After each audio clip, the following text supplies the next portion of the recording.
tambah Cody lagi, mereka semua tidur di rumah Wan sehingga hari terakhir penggambaran. Masa nak pulang, dia tergerak hati nak tanya Wan tentang rahsia rumah tersebut. Mengikut apa yang Wan cerita, hampir setiap malam dia dengar bunyi pek pelik kat dalam bilik dia. Tapi Wan cakap, dia dah biasa dah. Selalu sangat dah, kadang dengar orang berlari. Kadang dia main ketuk tingkap. Tapi Wan buat tak tahu je. Menurut Cody, Wan juga ada memberitahunya bahawa bilik yang dia tidur sepanjang penggambaran tu memang lokasi atau tempat benda-benda itu bermain.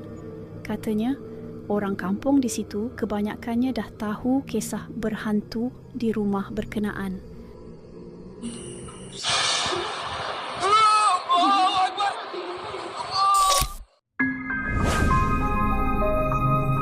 Macam mana kisah kali ni? Korang enjoy tak? Jom komen di bawah.